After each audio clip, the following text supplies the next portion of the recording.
Atheist Nomads, episode 211, Liar, Lunatic, or Lord. The podcast you're about to listen to includes cursing and talking about hoo-haws. Please be advised. Welcome to another episode of Atheist Nomads. I am Dustin. Lauren's not feeling very well today, so she's not going to be with us. And we are joined by Justin Canine. That is correct. Justin, welcome to Atheist Nomads. Hey, thank you for having me. It's good to be here. Thank you for coming. Justin is a local woodworker and does amazing work. If you're looking for any fine crafted workmanship. Thank you. If you don't mind, my Facebook page is The Wooden Dog, WOODEN DOG, facebook.com. And that is also my Instagram with an underscore between each word. Oh, so, very nice. And it has all my contact information. Yeah. His quality work is, from what I've seen so far, has been amazing. And that's the stuff that he's kept at home, which usually it's your crap that you keep at home. It's the seconds. Yeah. If it's good, it's going to a paying customer, right? Exactly. All right. And his shop is absolutely to die for. Yeah. Yes, I'm probably going to die in it. I think that's an accurate prediction. Oh, man. Yeah. Tell us a little bit about you. Okay. A little bit about me. I am from Idaho. I was born in Gooding, Idaho, and I grew up mostly on ranches until I was in middle school. Lived in Reno, went to high school in Reno. Lived in Tahoe when I went to college, went to UNR. I got a bachelor's in anthropology, the minor in cultural anthropology, concentration on literary criticism.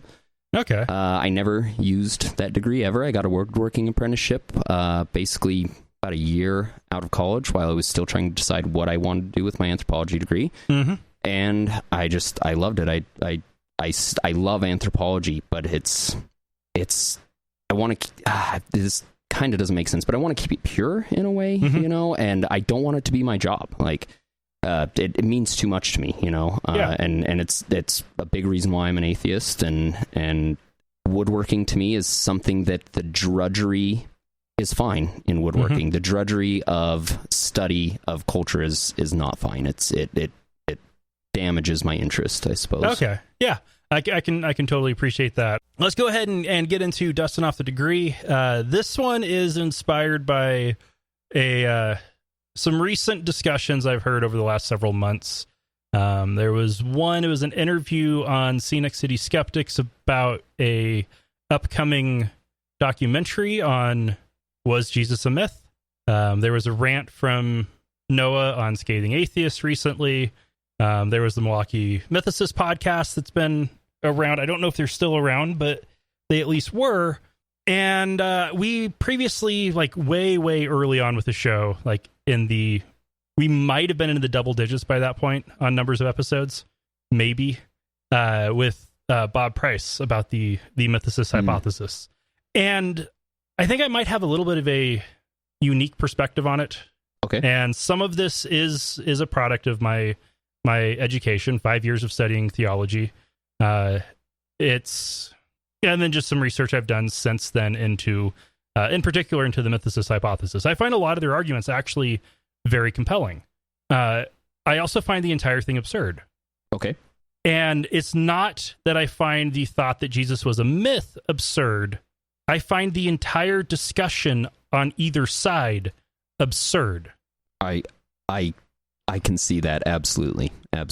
Historically, there are very few people you can say with certainty existed. Among them, Julius Caesar, Augustus Caesar, Alexander the Great, probably a decent degree of certainty there, but not absolute. And the further back you go, or the less well-known you get, the lower the certainty you get. Yes. So we're talking about a discussion that, in terms of historical validity, is weak to begin with. When you have the only early sources being from partisans in a debate, and all only coming from one side, that really weakens it. Anything that diverged from what became orthodoxy was burned. That greatly weakened the quality of the discussion that is able to be had and the quality of the research that can be done. So it is one of those things where dating the historicity of Jesus, or debating the historicity of Jesus, you're basically arguing about a couple of pages. Yes, I couldn't agree with you more here, and I will just state that I am solidly in the mythicist camp, and this is almost 100% because of my background in literary criticism. But I couldn't agree more that we don't need to be having this discussion. Like and I get caught up in it sometimes, and I have to pull myself back. And the only thing, so now all I ever do is I post links to Richard Carrier's book, on the historicity of Jesus, because it's the first peer-reviewed mythicist work. I understand it because it comes from a point of literary criticism, and that's something that I'm familiar with. And when you train yourself in literary criticism, or go through an education system and focus on literary criticism, you're just taught to see the evolution of writing styles, the patterns and stuff like that. And that was something that when I was taking some ancient literature courses, like my junior year, I started to really say, this is the same story. It's different, but it's all the core things are the same, And when I was a kid, I was really into Egyptology, and so it had this familiarity. I started to look back into these stories about Horus and Osiris and all these Egyptian gods, and there is not every religion, but every religion in Africa, the Middle East, and Europe that existed at that time has this core lineage. Yeah. And if you aren't familiar with the ancient literature, or you don't understand the mechanics of literary criticism necessarily, it's hard to eke that out, Yeah. But definitely. once it's made clear, it to me, it's just glaring. And I got sidetracked off on that note, that's totally on topic. But the discussion doesn't need to be had.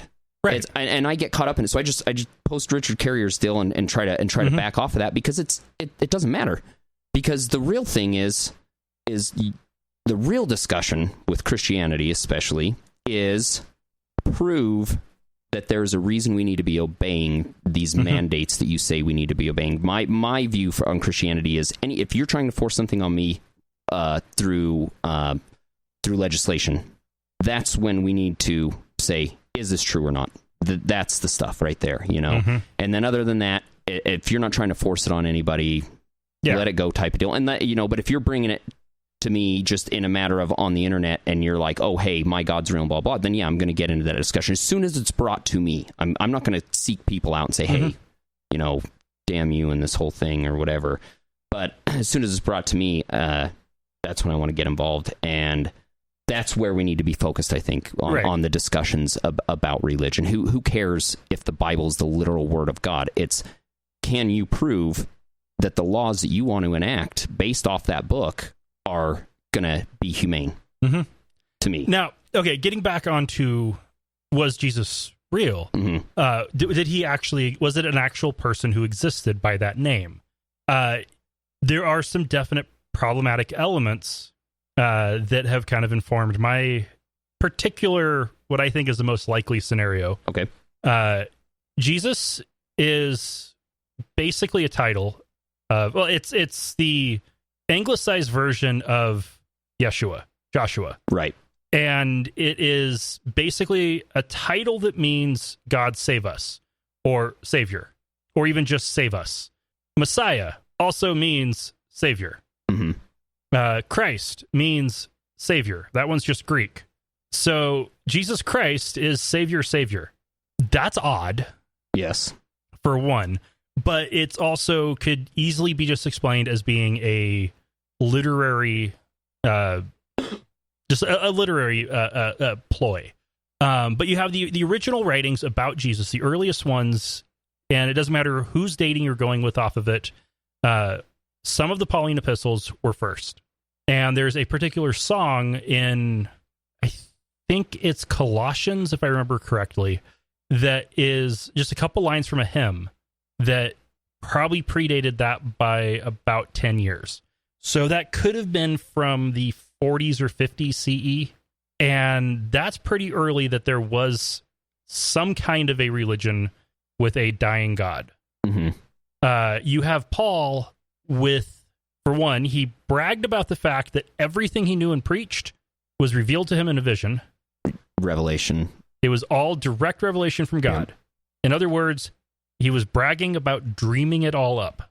Yeah, that's one of the things, that's one of the points that Richard Carrier brings up on the historicity of Jesus on fairly often, is that that Paul admits he doesn't know anybody who knew Jesus, who knew of his preachings. Like he wasn't informed by some body of a church or anything like that. That it was through revelation. It was divinely inspired. Later he did spend time with them and talk to them about it, but his original source was his own dreams. That puts it in an interesting light. You take it from there, and all Paul appeared to know about or have in mind was the Passion Week, like 4 or 5 days. And so not even the entire week, just a couple days with this person, the Christ. So not even a name, but just a title. The Christ was chosen by God and adopted by God. And either at the start of the dying, last couple days before dying, or at his death, was adopted by God. And adoption is a Roman concept, very different from our version of adoption, where it was commonly used with a aristocrat adopting his son-in-law, his nephew, a stepchild, or even just a friend's kid to take over the family. A new patriarch or an heir. Julius Caesar adopted his nephew Augustus and made Augustus his heir. Right. That kind of a model of adoption, of you choose somebody else to become your heir. And so it'd be that kind of a model. Not a model of adoption of, I want a child. I want to raise a child. Yeah. So you take the Pauline version, and then the next step is Mark, which is written to basically the tune of the Odyssey. That doesn't discredit it. That was a common writing style in the day. Most people were taught Greek with the Odyssey, and they would have learned writing stories in the style of the Odyssey. Right. And Mark wrote the story of Jesus in the style of the Odyssey. And it started with his adoption at the baptism, and it ended with his death. Is that the oldest of the known Gospels? Okay. All right. So it's Matt and because basically for Richard Carey talks a lot about this, and that basically Matt, Luke, and Mark. Oh my goodness, or John are the three later ones. Yeah, are all basically kind of rip-offs and different versions of that they couldn't have been written independently without having read Mark first. Matthew and Luke. John is totally different. Matthew and Luke are. Matthew is, I think, contains 70% of the words of Mark, and Luke contains something like. Actually, they both contain about 3/4 of the words of Mark, and add in some additional sources, many of which are in common, which is why there's the Q hypothesis, an extra document that provided quotations that were used to flesh out the Mark story, because Matthew and Luke take Mark and they add a beginning and an end and a little bit more detail in the middle. Mark doesn't have the resurrection. Right. Jesus dies. Done. Matthew and Luke, there is a resurrection story in Mark. In modern versions, some are actually starting to put it down into a footnote because it didn't belong. Matthew and Luke corrected that by making Jesus born, actually fathered by God, not adopted, and dying, being resurrected, and then ascending into heaven. And there's some forgeries that have been discovered in Mark too, right? Some later editions that were completely out of the writing style, like to try and. There's a number of forgeries in a lot of these. The let he who is without sin throw the first stone. That was a forgery that came in about 200 years later. That story did not actually belong. Great story, but it wasn't originally there. But what it basically looks like is you have Paul. Jesus died and was adopted by God to save us from our sins. Mark, Jesus was adopted by God, tried to teach people how to be good Christians, died, saving us from our sins.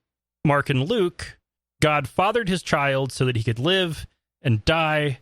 Didn't need to be adopted because he was already God's son. Yep. And then he was divine the entire time, and then he died, was resurrected, and then saved us from our sins, and then went back up to heaven. That is a very different story, and they disagree way too much, especially they can't even agree on what decade Jesus was born in. That, I think, is within the Gospels? Yeah. I wasn't aware of that. Matthew and Luke have Jesus' birth 9 years apart. No big deal. Because they are actually traceable, because they cite just enough historical details. You can place them on the calendar, and it's at least 9 years of a difference between them. So don't doubt it. We're talking about the most historical document in all of history here. And then, okay, we have those. And then there is John, which John doesn't care about any of those other concerns. John cares about Jesus had a body. He was human. That is John's concern. Jesus was a human with a physical body with flesh. John is the latest too, right? He ate food. He probably defecated. John's focus is on the physical, because by that point, Gnosticism was starting to develop, and there was people starting to say, no, Jesus... Already turning it into a mystic. Jesus wasn't ever really physical.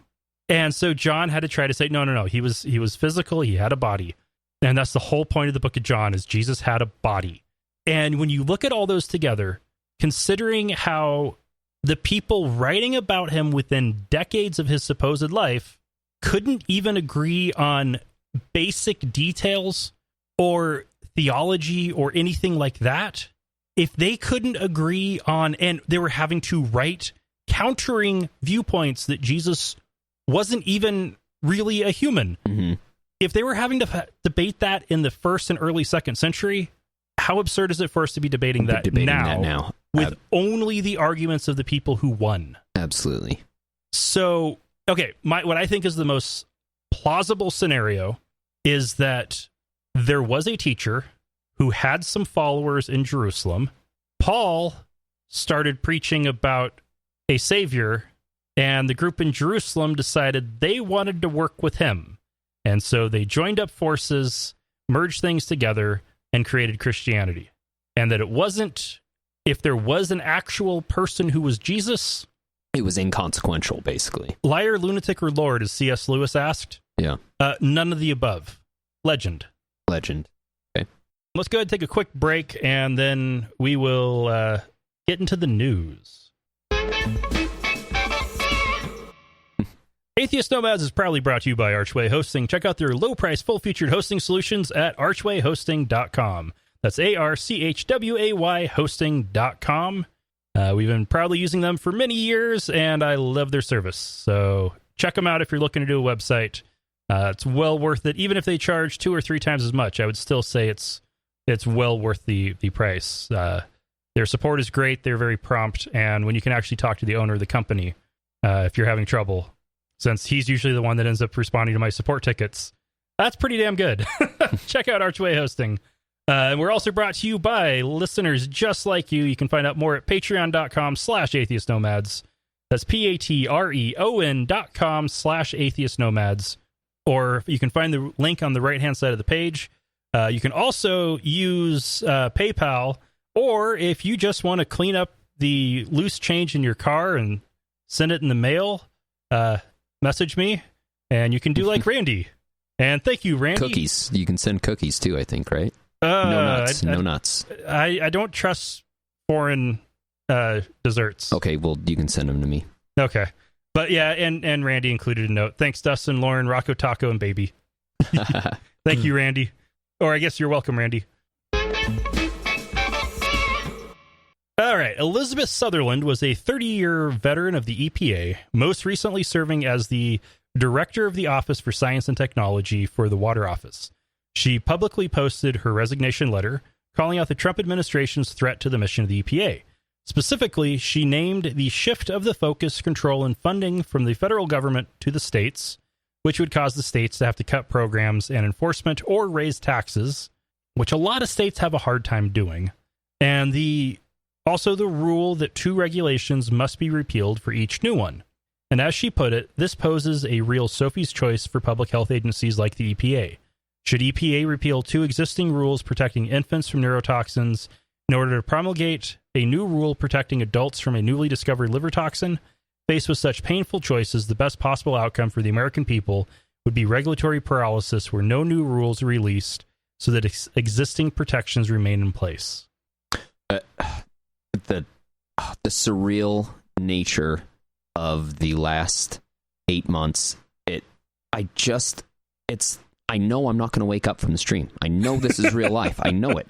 I'm certain of it, as certain as I can be. But every day there is a barrage of new, just horrific news from Washington. I mean, just nonsense, absolute nonsense, obviously tailored to help big corporations make more money. Yep. Simply put, at the cost of the environment, at the cost of American health, at the world's health. Like, we're not just the United States. What we do is not just affecting us. And it's so obvious. I don't understand how how they can just be that obvious about it and there aren't riots in the street, Well, for one example, on some of the effect this has around the world is the FDA approval is the regulatory approval for drugs to be allowed on the market in much of the world. Mm-hmm. Yeah, because they don't have their own. Why bother? They don't have their own system. Well, yeah, why spend the money to build your own system? Yeah, it's so much cheaper and easier to just accept FDA approval. And it's not even the gold standard anymore. European Medicines Agency approval is preferable in most of the world now to FDA approval. Well, and I would imagine rightfully so. Europe has a tendency to make more evidence-based policy decisions. So, yeah, they are. Although what's interesting is my experience with FDA inspectors and European Medicines Agency auditors was that the FDA worked off of literal interpretation of very clearly defined objective rules. And you're either in compliance or you're not. Yeah. And the Europeans worked off of a much more subjective standard with a goal of improving quality. Yeah, that sounds good. Yeah. That's not bad. I would say quality and efficacy would be two very important things. They have very, very strict standards on ensuring the purity and potency. Those are absolute. And in both books, purity and potency are absolutely, those are rules that cannot be bent. It's how you apply to everything else in the process. And the Europeans want clearer, better oversight, review. Not the red tape that takes years of administrative review and possibly legislation to be able to change a process in the research area or something like that. They keep pushing for, they want you to do things. You're doing things well. Let's try to do it just a little bit better than that. Yeah. And I applaud them for that. It was tough. Their inspections were not easy, but they made us better. I think the fewer black and white policies that you can have, the more likely you are to have a policy that represents a bigger share of people. So just like our prison system would be a great example of how black and white policy is atrocious and harmful. So yeah, and sticking with pharmacology and biologics in particular, which I know just because that's what I know the best. Yeah, that's just from professional experience. Glaring instance of government involvement ruining things. Definitely. It's that some of the rules that got put in response to the HIV and AIDS crisis in the 1980s were stuck. They're finally starting to relax some of those, but it's taken a very long time because once a rule is in place, it is very difficult to remove, especially when it proved effective. Okay. The excluding gay men from being able to donate biologics was highly effective at reducing the rates of HIV transmission. That was before we had a test. Right. We know it was effective because they were able to test the products afterward. And once the test was developed, they could have removed that requirement. No, they didn't. Well, they finally are softening it, but it's still there. And the quality of testing we have now with the DNA tests that are done through PCR techniques are ridiculously good. You're generally able to find evidence of infection and infectability prior to any symptoms or even the infected person's own immune system producing a response. And if you can't find detectable virus amounts, that person is not infectious. Right. So, yeah. I'm guessing that's something the European system would be able to adapt. They could adapt a little bit faster, but actually in a way, they're kind of dealing with the reverse of our issue. They have too much of the local government's rules. So for them to actually ease up on that requirement would require every single country in Europe to lift that requirement. Okay. And then once they all do, then the EMA can. Jeez. Oh, that was your problem with confederacies, I suppose, huh? Which is kind of what Trump is trying to turn the U.S. into. Yeah. Cleaning up regulation, streamlining the regulatory process in a reasonable way that makes the regulations simpler and more clear is good. Removing regulation out of necessity is not. I am definitely of the opinion there should be at least as much regulation as is needed to protect health and safety. Yes. And if I had to choose between too much and too little, I would go with too much. That's where I'm falling in as I age, certainly. So, 10 years ago, I was a raging libertarian, don't tell me what to do and everything will work out, and that's just not the real world. There are consequences for actions, and people, I hate to say this, this is something that I was raised to think was the most abhorrent thing on earth to believe, but people are stupid, and a lot of people will not make the right decisions without proper education. We don't have that education. We do not have a education system that teaches you how to think, unfortunately. And so people need protection, unfortunately, and conservatives or anybody will look at you like you're just the most elitist person on the face of the planet when you say something like that. And it's like, no, there are verifiable statistics that show that certain things, when unregulated, people will kill themselves with. Well, and why wouldn't you want to stop that? And even if we don't worry about regulation at the individual level, corporations will put greed over safety any day of the week. Anytime they get the chance. Absolutely. That is what initially drove me away from libertarianism, was when people would say that these corporations were going to do the right thing because of the markets and people would spend their money right. And it's like, no, we had all of history. We had that set up. And it wasn't until the government started to come in and regulate the people who controlled the resources that the quality of life improved for anybody but the very top % of people on Earth. If people cared about that, Apple's sales would not be as high as they are. True. People care about, really, when it comes down to purchases, 3 things: price, quality, and brand. Yes. And depending on how much money you make determines which one of those you put the highest priority on. But those are the 3 things people care about. Are they taking good care of their employees? Very, very, very few people would actually make a purchasing decision based on that. Right. It is sad, but that is the world we are in. Yep. Again, evidenced by the fact if every person who claims to be a progressive would only wear Patagonia clothing, if purchases were based off of the ethical fortitude of the company.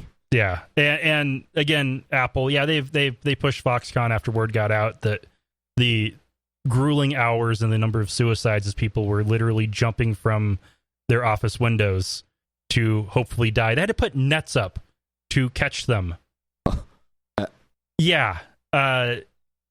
But they have at least improved things enough. Yeah. Oh, well, our suicide rate's down. Well, that's great. Yeah. What can we look forward to next quarter? All right. Well, let's go ahead and move on to another regulatory agency, the USDA. Sam Clovis is a climate change denying business professor from Iowa and has no scientific qualifications, but he has blogged about climate change, crazy claims about Obama, Democrats, and race issues, among other things. And he's now been nominated to serve as the chief scientist at the Department of Agriculture. Again, insanity, absolutely insanity. To have somebody who, it's Betsy DeVos was the exact same thing. To have somebody to take charge of a field that they have no experience in. The guy's not even a scientist, and he's going to be the head of the scientific division. Like, how does that work exactly? Yeah, that this is like I don't know if you're familiar with PORP, but I was a registered Democrat for years, and I'm now part of PORP, the Party of Reason and Progress, and its platform is evidence-based and logically consistent legislation policy. Okay. And this is exactly why we need something like that. You should not be able to have an unqualified person in a position like that. You absolutely not. That is a major safety issue. Yeah. Well, and chief scientists should not be a political appointment.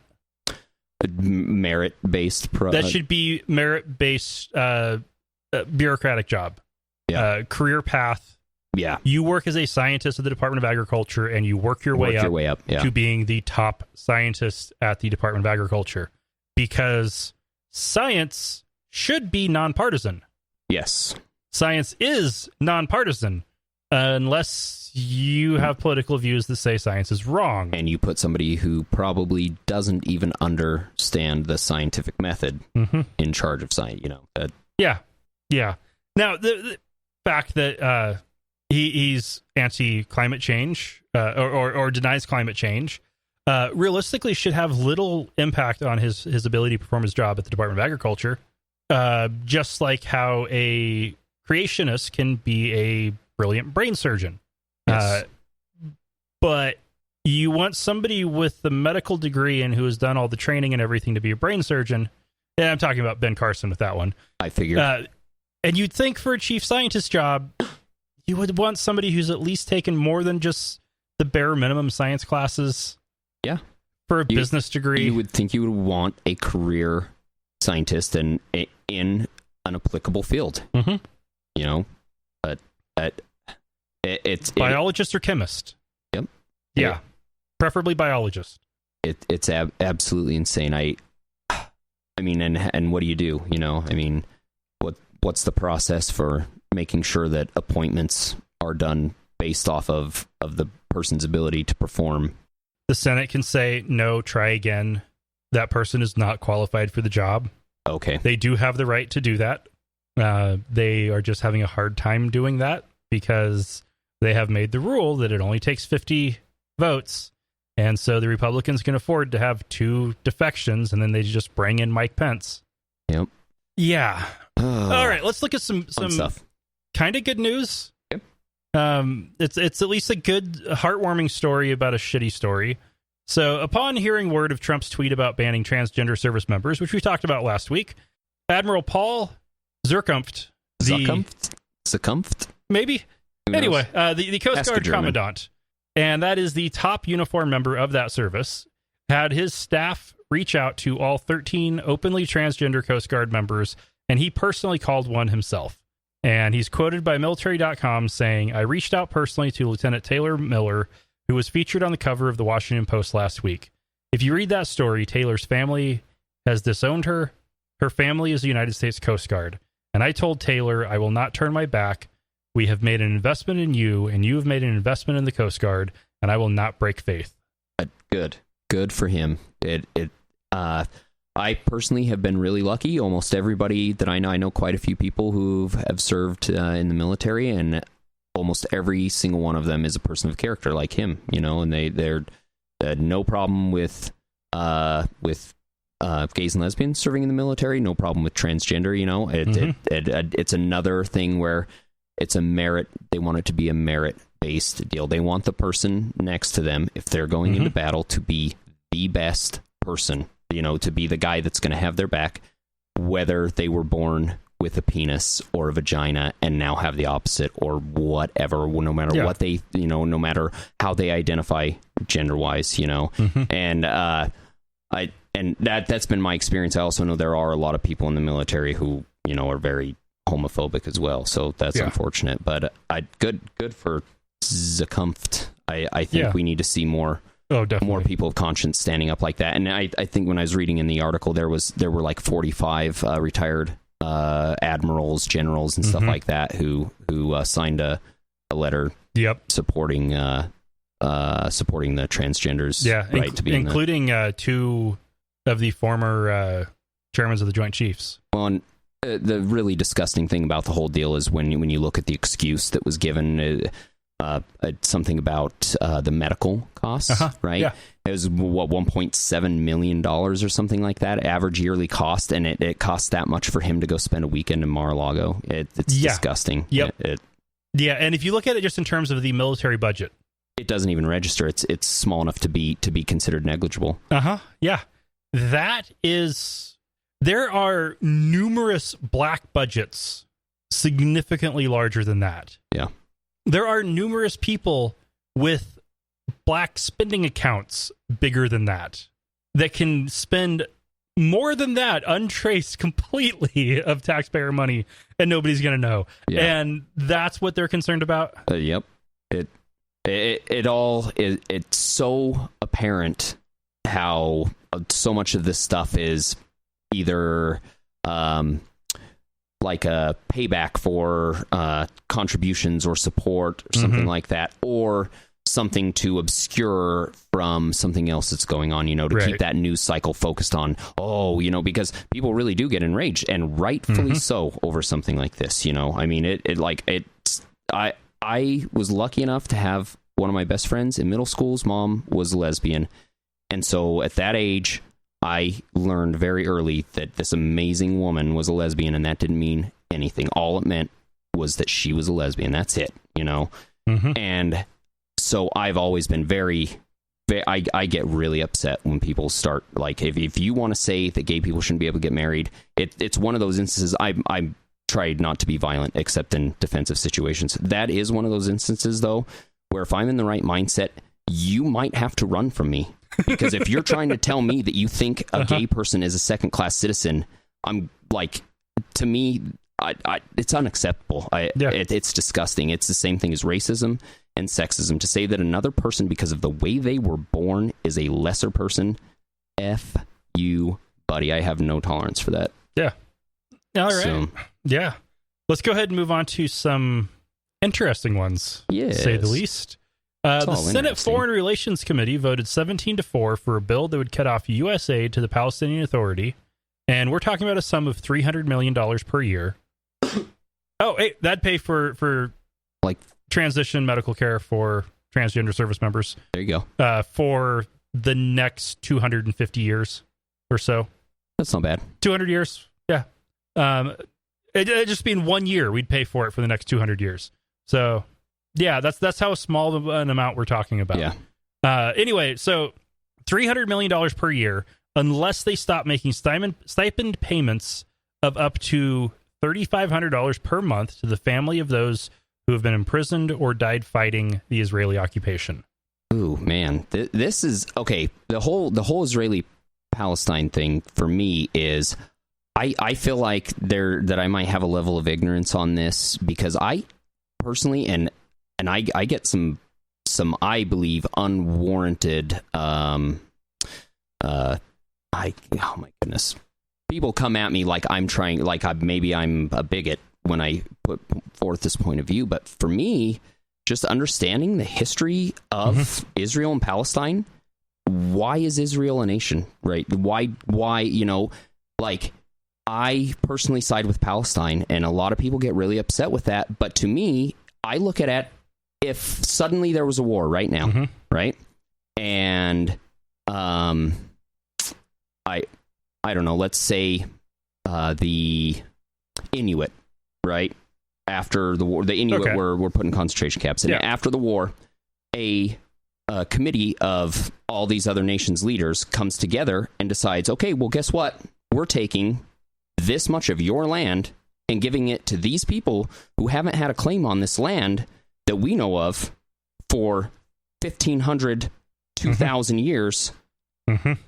That, to me, I don't think anybody would accept that. I think anybody would have a serious issue with that. So on one hand, like, I think that I'm not. People think I'm anti-Semitic when I talk about this, I think, and I'm not at all. Like, I had no issue, like, being Jewish, religion-wise, culturally, makes no difference to me. I couldn't care less.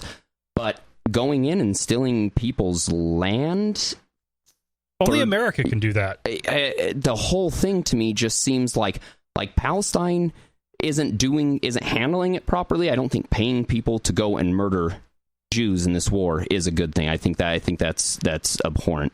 But I think they have a legitimate claim to that land. Honestly, yes. That's my opinion. So, and I've had people try to fight me when I say that. So I get a little nervous when I even talk if about it's it. only the land that was promised them in the partition in 1948. If that's all the Palestinians get, they are guaranteed. I absolutely say they deserve that land. And the Israeli settlements, which those are going to come up in the next story, are in violation of that. Right. So I think a comparison we could do with this would be if, and again, we have done this in the past, decide to take one of those really big Indian reservations in Arizona and decide, okay, we're going to start building settlements in the middle here. Phoenix is getting too populated. Yeah. So we're going to start putting people in there. We restricted them down to that land, and now we're going to try to take more of it. Yeah. Yes, we have done that. That was terrible. It was horrible. It shouldn't have happened. It is still happening. Learn from our mistakes, at least. It's happening there now. The Palestinians aren't stupid. They know what Israel is doing. I have seen the wall that Israel is putting up. 10 years ago, when I was in Jerusalem, I stood on the Mount of Olives, and you could see the wall that Israel was building stretching probably 20 miles to either side, well into the Palestinian side of the partition. We're talking 10, 15 miles. That may not seem a lot, but when you're talking about countries that small, that is huge. Well, and another thing that you don't get the media coverage here in the United States, and maybe not anywhere else. I found some, Al Jazeera covers it a little bit more in depth, but Israel has some pretty heinous, aggressive tendencies too. And you really don't hear about it, but they're very militaristic and very aggressive in a way that we would never allow anybody to be with us, in the same situation. And that really bothers me that we support that. It's kind of along the lines of, you call me a name, I give you a bloody nose. It's that kind of a response. Yeah. It's the little guy syndrome. They fought 2 wars to survive early on, where they almost lost everything. Right. And they have been overreacting ever since. And I understand it, the overreacting, given the situation.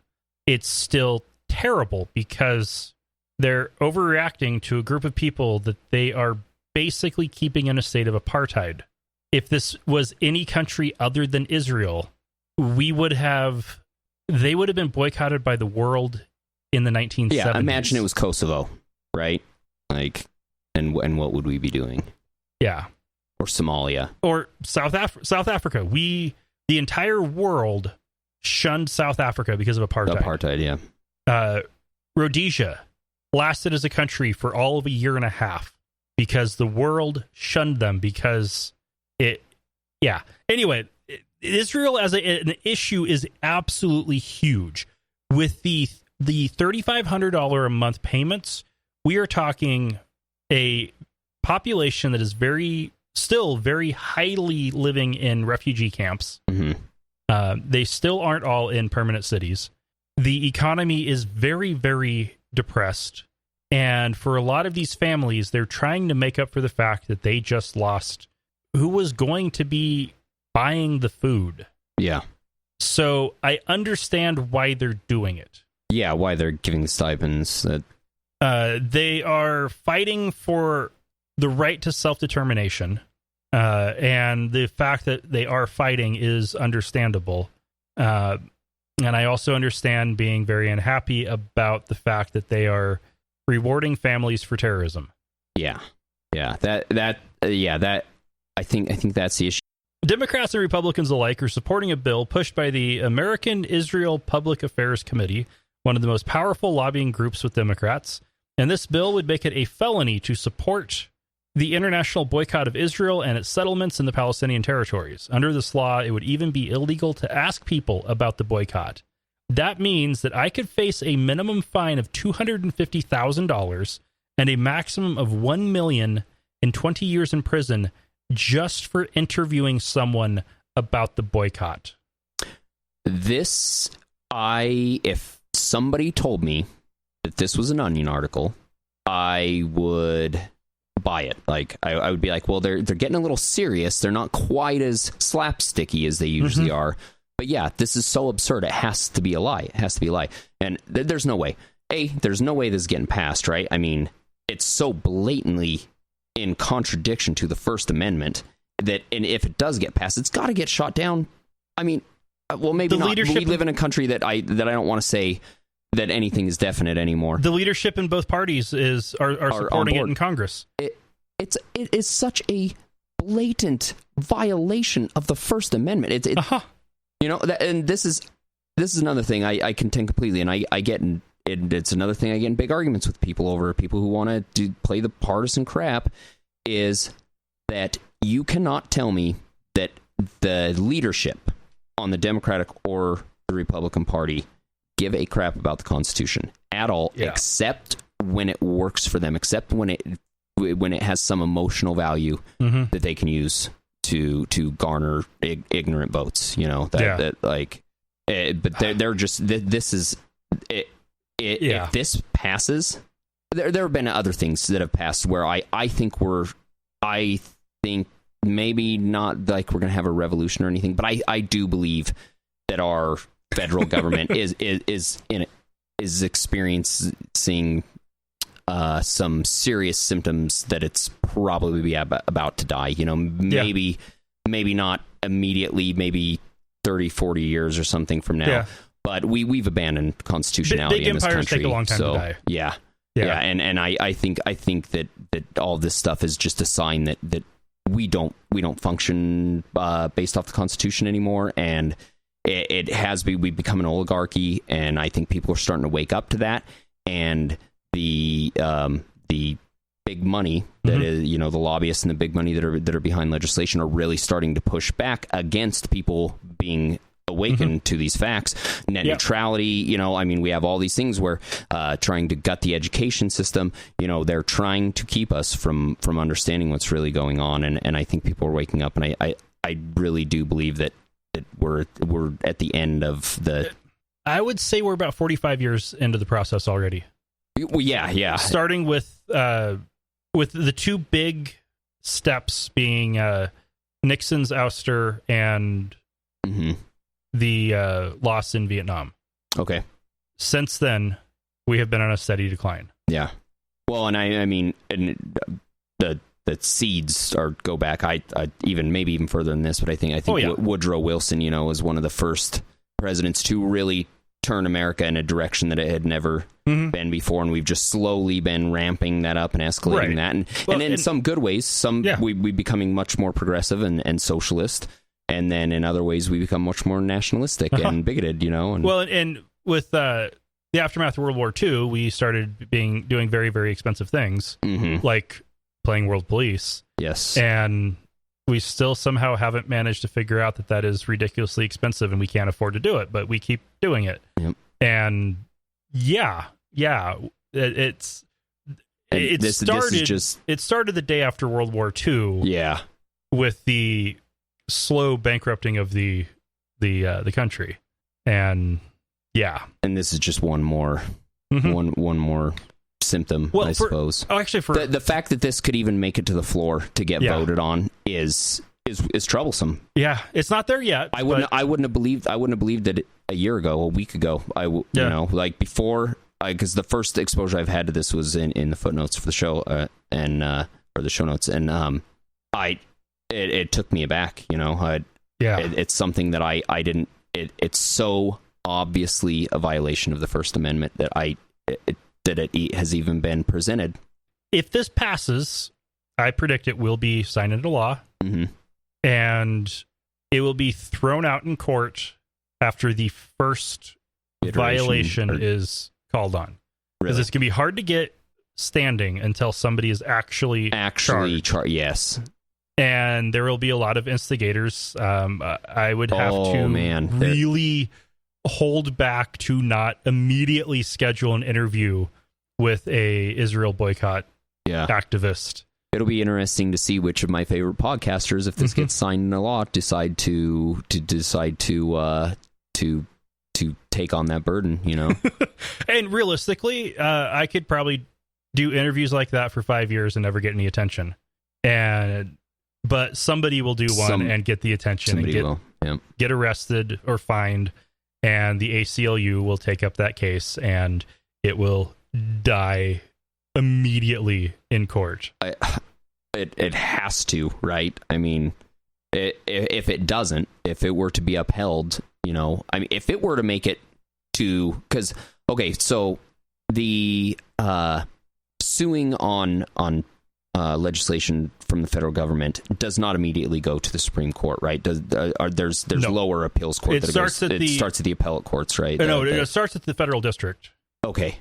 So if say I were to get charged with this, say there was a civil $250,000 fine because I wasn't actively participating or promoting, I was just talking to somebody about it and they wanted to go easy on me. I would talk to the ACLU of Idaho, file a suit, and request an immediate dismissal of it and file a countersuit on the grounds that it is a violation of the First Amendment. That'd be handled at the U.S. District Court in Boise. Okay. The appeal would be in San Francisco. The Ninth Circuit, right? Yeah, Ninth Circuit. And then the next step from there would be Supreme Court. Okay, yeah, I would imagine it would, and I think it might pass Idaho. Like, say it was you, right? I don't think it... I don't have much faith. I don't have much faith in. We actually have good judges here, representatives, and our federal judges aren't bad. Okay, I'm not familiar with our federal judges. I just know, like District 4, some District 4 and 5 magistrate, and but that's judges. State judges. State judges aren't. I don't know much about our federal judges. So we're still short. They unanimously approved through the Senate finally Obama's pick for the Supreme Court. Trump renominated, or not Supreme Court, for Idaho District Court, because Trump reappointed him because he was the only one that Crapo, Risch, and Obama could agree on. And he was conservative enough for the senators and just liberal enough or moderate enough for Obama. Good. And it had gotten bad enough that they were having to bring in judges from Oregon and Washington to hear cases here. Wow. Oh, there's still a few hundred unfilled appointments, aren't there? I think. Well, and I think there's still a couple seats in the Boise district that still need to be filled. Man, that. But yeah. Anyway, a new Pew Research Center survey this year found that 52% of American Muslims think that homosexuality should be accepted by society. 52%, just better than a majority. And this compares with 34% of white evangelicals who feel the same way. It makes sense on the surface to me, just looking at it from a perspective of being an outsider. You know, like the outsiders tend to be a little more sympathetic to outsiders. And also a lot of these people are going to be first-generation Americans who have come here to escape some of the totalitarian dictates of their countries, Well, and you look at it, and generally speaking, minorities tend to be more liberal. They tend to promote and support more liberal social policies, largely in part because if you're on the outside, you all have a common enemy. You know exactly. Yeah, exactly. Yeah. You know what it feels like to be marginalized over something that is arbitrary at best. So it makes perfect sense to me, and I'm for one, I'm glad to hear it, and I just know that when I post that article on my Idaho Skeptics Facebook page, I'm going to have some people telling me how horrible they are and stuff and blah, blah, blah, blah, blah, because nobody will accept anything good about Muslims when you're a redneck in this country. Islam is terrible. Mm-hmm. Muslims are human beings. There are Muslims that are terrible. Yep. And there are also Muslims that are good people. It's the same thing. The Catholic Church is one of the most abhorrent institutions on the face of the planet. I know a bunch of Catholics that I absolutely love, and they're wonderful people. Yep. I know some Catholics that are disgusting people. It's the exact same thing. With U.S. Supreme Court, some of my favorite justices are Catholic. Interesting. Some of the justices I hate the most are Catholic. But when 6 out of 3 are Catholic... you don't have many choices. Yeah. But who's not Catholic? Ginsburg is Jewish. Okay. I think Breyer is Jewish. I thought Scalia was Catholic. Oh, I thought he was evangelical. Nope. Oh. Nope. 6 Catholics, 3 Jews. Nice. It was 6 Catholics, 3 Jews. It's still 6 Catholics, 3 Jews. Well, 1/3, I guess that's... But that's not very representative. But, well, I'm just hoping they don't start moving in on those other seats and building a wall, trying to annex more. All right. And just a couple more. The Kuala Lumpur Atheist Club in Malaysia has gone viral recently, and this has gotten the attention of the authorities. The authorities don't have any problem with an atheist club existing because Malaysia does not require people to be religious. However, Malaysia does require that Muslims stay Muslim. So they're investigating to see if there's any Muslim apostates there, because that would be bad. Yeah, that'd be horrible. That's just scary that kind of stuff exists, you know, that using your logical faculties to come to a reasonable conclusion can mean that you are a criminal. Yeah. Oh, and Malaysia has freedom of religion. Sounds like it. As long as you weren't born into a Muslim family. So if you're Christian, you are free to become a Buddhist or a Hindu or an atheist or a Muslim. Or Muslim. If you're a Buddhist, you can become a Christian, a Hindu, if you're born a Christian, become a Muslim, you can switch. I'm imagining it's just you're born. If you're born Christian and you become a Muslim, you have to stay Muslim. Okay. So once you're Muslim, there's no apostasy from Islam. Okay. Yep. Well, good luck enforcing that. Well, they can. And they're going to do it brutally, right? But it's eventually it is going to backfire on them. They're going to see a snowball of people leaving the faith. I've seen reports that in a lot of other places in the world that's not so much the case. But it seems to be that there's also a tendency for people who have more access to information to move towards non-belief. Yeah, and I think that Malaysia is in a good enough spot infrastructure-wise. People have internet in Malaysia. It's not the Sudan, it's not Syria, it's not Iran, where it's ridiculously low percentages of the population have access to regular internet access. Malaysia's not like that. No. So I think it's gonna oh man. And I've seen some canings videos and stuff in Malaysia, and it's brutal. So I mean, of course it's gonna be a problem. But I see Malaysia as being one of those countries that's due for revolution. Or at least some modernizing. Yeah, when I say revolution, I don't mean revolution in the sense of a war and a complete upheaval of a like the commonly gets used. I mean revolution in its more technical sense of a change. Yeah. All right. And the top Mormon lobbyist, yes, the Mormon Church has a lobbyist. Surprise. Most religious groups do. Most groups do, period. If they're big enough. He has been picked to run the Utah legislative drafting office. What is that?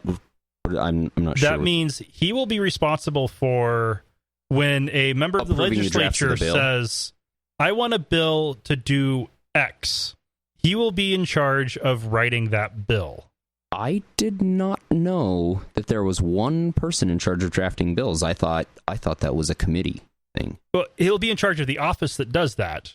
But most legislatures, especially with our part-time legislatures in the West and a lot of states, it ends up being making a lot more sense to have somebody working to write the legislation, since your legislators don't have a lot of time to write legislation. Okay. So they propose it, somebody else writes it, or like they scribble down some ideas and then they hand it to the person to put it into legalese. Okay. Then that probably goes to committee and then it goes back for review, and then it gets submitted. The other common way for bills to get submitted is to be written by lobbyists and then submitted as is. Mm-hmm. But members of the legislature actually writing bills is not really a thing. Okay. They sponsor bills. They don't write them. Okay. In this case, the top Mormon lobbyist, who I'm sure has already written lots of bills, is now going to be writing almost all of them. How that can end well, I don't really see necessarily. I think I have a problem with the way our lobby system works in general. Mm-hmm. You know, and so to have a lobbyist, somebody with a clear and biased agenda, now in charge of overseeing the writing of all legislation, that's troublesome. Yeah, to say the least. Yeah. So, and I don't suffer under the delusion that, like in the federal government, the senators and congressmen actually write their bills. I always had the idea that they would. To me, it seems like lobbyists tend to, given the stuff to work with, they go into committee, refine what they've got from their constituents and lobbyists, and then throw that forward. Not them actually writing their bills. I wouldn't believe that. Yeah. And for our final one, Ken Ham wants to reclaim the rainbow. So Ken Ham's coming out. No. Oh, he wants to reclaim the rainbow as from the original rainbow after the flood. Oh, that non-existent. Because it's in his book. He owns it. Yeah. Of course, absolutely. Oh man, that was the last article. I didn't get time to read it. I was really hoping that Ken Ham was coming out of the closet finally. That was my sincere hope. Darn it, man. Well, that's a bummer. Well, guess what, Ken Ham? It's not your fucking rainbow. You know whose rainbow it is? It's science's rainbow or something. Whatever. Go stick it up your butt, dude. I can't. Yeah. That guy. The rainbow just is. I love the guys from Scathing Atheist call him Amish Wolverine. So perfect. All right, nice, yeah. All right, and then we did get some feedback about last week's interview. I'm not going to actually read any of the specifics, although one thought I should have included a little bit of a warning so he wouldn't drive into a tree. I don't think he actually did. Sorry about that. But no, the interview was definitely interesting. I had been quite skeptical of doing it in the first place. And those of you who haven't listened to it, this was with Lauren L. of Republican Atheists. And she had reached out to me several times, and I finally responded somewhere along the lines of, yeah, I don't think that'd really be a good idea. And I also went a little bit deeper into, out of curiosity, do you think of yourself? And I went a little bit further into some questions, and then we had some back and forth. And she's like, oh, if you have these questions, your listeners might too. And I was like, all right, fine. She won me over to doing an interview. And since it was an interview, I was trying to make a point of keeping it to being an interview, not a debate. Mm-hmm. I was a little worried I was going to get too debatey. After I was done, I was afraid that I'd let her get away with saying too many terrible things without countering them. And then when I edited it, I realized, oh no, I called her a racist and a xenophobe. I did just fine. That's funny. I'm about 3 weeks behind on my podcast listening schedule, so I'm going to put that one on in the shop tomorrow. I really wish I'd have listened to that before I came in today now. Yeah. Because that is something that I actually I'm glad you ended up doing that interview, because it's really hard to get into a discussion with a Republican atheist because it's hard to find them. You know. And a lot of times when you do find them, it's on Facebook, and your odds of having a reasonable discussion on Facebook are slim to none. Yeah. So, yeah. Alrighty. Well, we are out of time. So that's it for this week. Well, thanks for having me. Thanks for coming on, Justin. Being here, so. And where can people find your stuff? I'm on Facebook. My Facebook page is The Wooden Dog at Facebook, and I'm on Instagram at the Wooden Dog with underscores between each word. And yeah, it's got my contact information on there, and everything I do is heirloom quality. So if you need good furniture, hit me up. I feel bad plugging myself here, but thank you for that. Yeah. Alrighty. And all that remains is to remind you that not all those who wander are lost. Thank you for listening to another episode of Atheist Nomads. You can find show notes and contact information at atheistnomads.com. Follow us on Twitter at Atheist Nomads, and like us on Facebook at facebook.com/Atheist Nomads. Please subscribe to the show in iTunes, Stitcher, or your podcatcher of choice, and while you're there, feel free to leave us a review. Theme music is courtesy of Sturdy Fred. Until next time, this has been the Atheist Nomads.